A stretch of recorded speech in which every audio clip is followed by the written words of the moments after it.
Yeah, I think it's coming up now. Okay, thanks.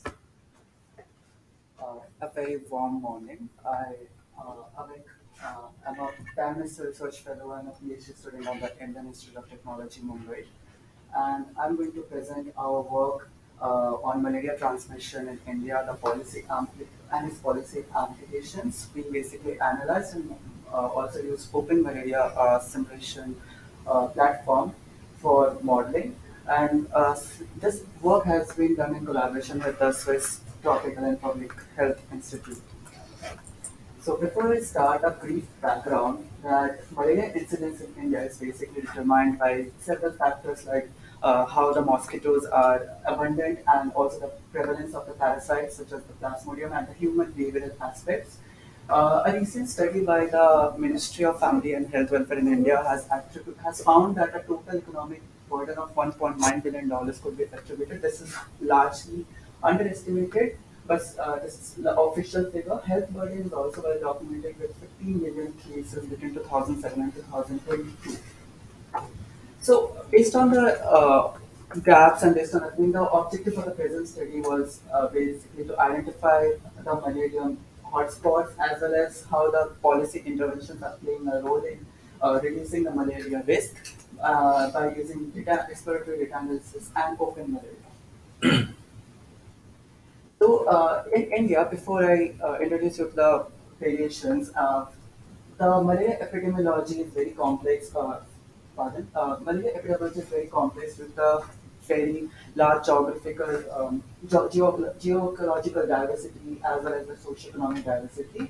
There are nine different types of Anopheles mosquitoes, which are the basically the carriers of the Plasmodium parasites, and Anopheles culifacis is the one which is prevalent in around 60 to 70% of the country. It is prevalent in the rural India, where Anopheles stiffensite is the one which is prevalent in the urban areas. And the parasite species which are very common are the Plasmodium falciparum, vivax, and malaria. With the falciparum being the most dominant one, and in recent times the vivax one is the one which is causing. Uh, so this figure is basically representing the history of India's malaria control, which has been mandated by the Indian government since independence. The primary y-axis, the green line is showing the cases in million, while the purple line is showing the deaths in thousand, the secondary y-axis. The x-axis is showing the year. Now, we found that in 1947, it is largely unofficial, but the government says that there were 75 million malaria cases and zero point 0.8 million deaths in 1947 when the country attained independence from the British rule. For subsequently, the government of India came up with the National Malaria Control Program and National Malaria Elimination Program in 1958. This program basically focused on DDT spraying, like use of DDT as an insecticide, and there was reliable surveillance which was occurring. And as a result, in 1965, less than 1 lakh cases were reported and zero deaths were being reported across the country. But however, what happened in 1970, there is a huge peak which came. The peak was maximum in 1976, where more than 6.4 million cases were being reported. We'll more come to. So there were two reasons for this. One reason was like the transmission was occurring in urban areas as well. So initially, the government focused on in rural areas only. And second reason was the insecticidal resistance which occurred. Like the government was using DDT everywhere, and as a result, the mosquito species, Anopheles culifacis and Anopheles stephensi, they developed insecticide resistance. So in 1977, if you see here, in 1977 they came up with this Plasmodium falciparum containment program, and so, so the success of malaria control was unsustainable over the long term, and then there was also rapid developmental projects which were occurring. That the country was growing fast, as well as migration and other operational challenges were also there. And another reason, like I mentioned previously, that the resistance of Anopheles culifacis to DDT and benzene hexachloride, which was also used in minor areas, were also emerged in many parts of India. So the focus shifted to using malathion, and they also started using a combination of drugs like chloroquine and pyrimethamine or primaquine. So the government, after this, the government decided to build upon the community participation. They developed the ASHA workers, which we also call as ASHA workers. These are like voluntary participation from the village and rural health workers. What they do, they basically go around, they distribute drugs, they conduct tests, they screen and they also set up some medical treatment facilities along with the help of the local governance councils. And along with that, the government focused on education through schools and volunteers. Uh, the, after this period, the government came up with national anti-malaria drug policy because the government thought that since that resistance is rising and we need to come up with a combination of adequate drugs, so they came up with this national anti-malaria drug policy, and where they basically focused on the indoor spraying using the drugs, and along with that, the insecticide treated nets were also distributed for personal protection. And uh, as we saw that in 1970, in 1970s, that malaria caseload increased very largely. So the government implemented this under urban malaria scheme, and it was launched in 131 towns across 19 states in order to protect 140 plus million people. And the parasite control basically focused on the primary treatment with the help of hospitals, public and private dispensaries, and vector control measures included source reduction and intense space spray.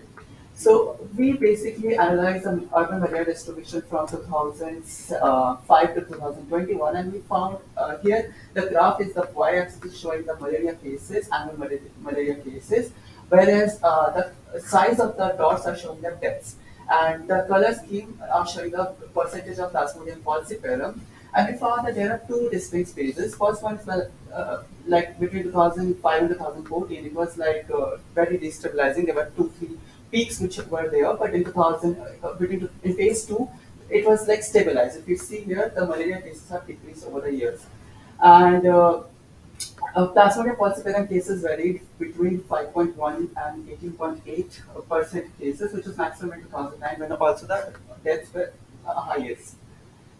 And basically, we also observed this that we also compared the malarias in urban areas, urban towns, and the rest of India, and we found that there is huge disparity in both the cases and deaths. If you see here, this is like the y-axis is showing the annual malaria incidences in millions, and it is only varying between 0 and 0.25 in urban towns, whereas in rest of India it is very huge. And similarly, as in the death patterns, we also observed that. And if we quantitatively analyze this, then we found that the remaining areas are contributing between 83 and 99% of the total cases. So this suggests that while transmission is widely distributed across the country, a concentric approach is very much required for stopping the transmission between urban and non-urban areas. And another important factor that we have identified is like access to healthcare. It's not uniformly distributed across the country.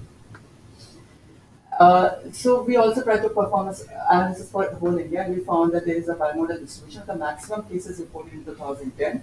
So here, these are the states, 28 states and 7 union territories, and these are the annual years. And numbers are basically showing the deaths. And the color bar is showing the total malaria cases per year. And we found that the northeast, eastern, central, and west India are the hotspots. The northeastern India contributed between 12.7 total cases and 37 point deaths. It has the highest share of deaths. Uh, so the recent efforts in malaria control, the government came up with the Intensified Malaria Control Project, IMCP, and it was basically focused on the 7 northeastern states to reduce the percentage of deaths. The IMCP stage to cover the Odisha state, which is in the eastern side, and because the cases contribution was as high as 21% between 2007 and 2015, the government came. The most recent mandate that the government has came up with is the National Framework for Malaria Elimination. It focuses on interrupting indigenous transmission, like local transmission from hotspots. And so what does the NFME do? The National Framework for Malaria Elimination has divided the geographic boundaries into categories, category 0, category 1, category 2 and 3. These have been divided into on an index like called as the annual parasite index, which is the total number of malaria cases in a susceptible population. And based on that, they have divided. And over the years, we have seen that the category, all these categories, the 3 is a maximum, is the most severely affected. All these are decreasing, and more districts are actually being transferred into category 0, which is having zero indigenous transmission. The World Health Organization has helped with research support as well as, like for example, policy design and technical guidance. It has also provided a framework for rollback malaria partnership, and along with that, it has also come up with this real-time monitoring and data reporting as well as information on insecticide resistance and cross-border collaboration. So, based on this policy analysis, first of all, we identified the several hotspots. This was needed because to set up the context for the next part of analysis, we were approached by the government of India because the government of India has actually has mandated to end malaria elimination by 2030, and they are targeting 2027. So they wanted us to do this analysis to identify, and we identified few challenges. For example, there is this need of increased engagement and partnership between public and private healthcare. We firmly believe, and we found that most of the cases that have been reported here are from the public facilities, are not taking account the private facilities, and as a result, the cases might be underestimated, which is also found by the Nidhi report, which is like the ethics policy, public policy think tank of the government. And India's malaria policy has been historically driven by insecticidal resistance. Along with that, migration, travel areas, and climate change are the focus. So we set up a preliminary analysis on malaria on Mumbai, where we try to assess the impact of intervention strategies using Open Malaria.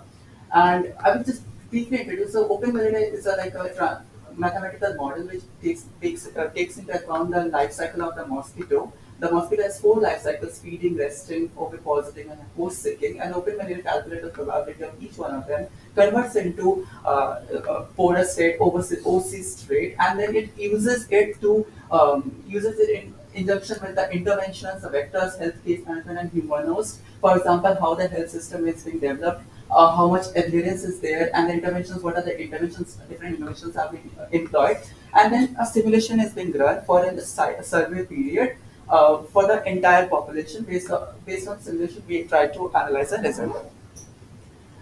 So we basically calculate the clinical incidence and also the parameters, some of the literature that we found. One of the most important parameters is the EIR. The EIR is the entomological inoculation rate, which is also defined as the biting rate, like, per adult, how much the mosquito is biting, and multiplied by the sporozoite infection rate, like the proportion of infected mosquitoes. And we basically inputted the intervention file and used the output. So we found that the cases in malaria they followed a decreasing pattern, and the monthly profile showed the highest incidence during monsoons. So the simulated clinical monsoon, the primary y-axis is basically showing the annual hospital cases per person, and the secondary axis is showing the clinical incidence, which has been calculated from the model. And we found that the annual number was estimated to be 13, and the model replicated transmissions till September first year. And we also briefly analyzed the impact of intervention strategies, and we found the um, the IRS, indoor residual spraying, was the most effective one in reducing the simulate. In this, the red line is basically showing the clinical incidence, no interventions. The items, the green line is showing the clinical incidence of under a scenario where we employed the ITN, insecticide treated net. And the indoor residence spraying was the most effective. We use this as a timed intervention that occurred every 20th of the entire survey period. And our results suggest IRS as a better intervention strategy to reduce the malaria cases. So we found that using active malaria incidences can be a better approach in calibration because it provides more variability and versatility. And the open malaria is it's indicated the robustness for simulations involving multiple epidemiological and entomological scenarios. It highlighted the greater efficacy of indoor residual spraying. However, we were limited by the lack of data when we hope to solve them with that in the near future. Open malaria transmission model can be used for its application both rural and urban areas in setting up region-specific scenarios. So, as we have identified the four main states, which are the primary hotspots, primary contributors, that is the challenge for the government. We will employ open malaria And we are in talks in fact, we are having a meeting day after tomorrow with the National Center for Vector-Borne Disease Control Program, umbrella program of the Indian Health Ministry and regional health offices. So we are focusing on these 4 states. I want to acknowledge, sir, and thank you. You can contact me using this email ID. Okay. Thank you. Thank you very much, Avik. And we are open for some questions. I think there's a very interesting studies in India and malaria. Any questions? So maybe I can, Victor, you can. No, actually, I am curious about if you can talk more about the input in the OpenMalaria source and what are the outcomes that you can have. Because you showed this plot showing the incidents, but I couldn't understand well Okay. the units on the y-axis. If you can explain a little bit. Okay. So I will just briefly introduce like the entomological data, like the mosquito-related data, we've obtained it from the literature reviews from India, from Myanmar, Afghanistan, Pakistan, as well as some of the African countries. And then since we got the data between the period 2010 and 2015, the government of India organized the census in 2011. So socioeconomic data was obtained from there. And we also used some of the hospital-related data from the National Sample Survey, which occurred in 2016 and 17. And then we simulated the model, and first we did not have the EIR. The EIR is the actual representation of the transmission of the mosquito. The EIR, like I mentioned, the entomological inoculation rate. So we had to estimate the entomological inoculation rate because for Mumbai we did not have that. We had it for Goa, and we were not able to conduct field studies. So what we did, we estimated the EIR based on the patterns between the simulated clinical incidents. I will explain more. And then we tried to assess the interventions using the intervention file, and then we got the output. Now, if I go to this plot. So basically, what we did, this is for the EIR of 13. So we basically ran 100 plus simulations to get the actual EIR, like the closest EIR. And what we found, so this primary y-axis is showing the hospital cases per person, like number of people who visited the hospital. And the model gives us the clinical incidence. Like we have to do some calculations, and we can do. We assume that all the hospital the cases, the people who are visiting the hospital, they are because of the Plasmodium falciparum. And since the model also used the model was parameterized using the data from Plasmodium falciparum, the parasite which causes which is causes most severe malaria in India. So we compared both of them, and what we found is like the peaks. If you see, the peaks are coincident in September 2010, the first year. But after that, the peaks are not coinciding, and it is decreasing. So this is a flaw of the model, and it has been identified in other studies where they have employed OpenMalaria. Like in Western Kenya, also till August, till the first year, like for 7-8 months, it is the model performs better. But then model also fails after September. This could be due to so in India there are 2 profiles. The first profile is the monsoon period, which occurs till September. After September, the non-monsoon period starts. In the monsoon period, due to the rains, the Plasmodium falciparum is the one which is most dominant, and as a result, the cases is high, the deaths are higher. But after that, the Plasmodium vivax, which is more prevalent, like which is like very much transmittable, like easily transmission is occurring and very high transmission is there. But that's when it occurs. So this rise could be attributed to that. So what we did, we basically tried to assess the impact of intervention strategies, because in Mumbai, the government used ITNs and IRAs, and we tried to use we actually employed all 3 of these methods, 2 of these methods, and we tried to find out how much the IRAs is basically decreasing the simulated incidence. And here you can see that the IRS is the most effective one, which is decreasing the simulated clinical incidence. But this method has flaws because we did not have the weekly cases. Weekly malaria, getting the data was difficult. We did not have the weekly malaria cases. So as a result, we had to come up with this approach. But we are in talks, so we are hopeful of getting the more granular data. Okay, I think probably there's one quick question about because we are in the urban climate conference. I'm just quite interested about how do you think the urban climate could have an impact on the malaria cases? And have you done any studies about looking at intra-urban distribution of the cases? Yes, sir. So the first part of the question, for example, the urban climate. My primary focus is to assess the impact of weather and socioeconomic variables on malaria transmission. And in OpenMalaria, we have used the rainfall as one of the meteorological variables in order to get an idea about how the seasonality is occurring. But next part of the work that we are trying to do is basically to try to assess how the weather variables are affecting the malaria transmission in recent years from 2020. Because that's when also the COVID-19 happened. And we are also focusing on the urban areas and the non-urban areas. For example, Maharashtra is a very urban, Maharashtra is a very urban area. Very most of the high socioeconomic. Mumbai is also the financial capital of India, and that's where Mumbai is there. And similarly, Chhattisgarh and Orissa are the one which is more predominantly rural. So we are trying to compare both of them. We did not have the data at this moment, but we are in talks. But do you have the case distribution data inside the urban environment? So basically, I saw the data, but it's an aggregate at the national level, right? Yes, sir. But do you have the cases that spread within the urban environment?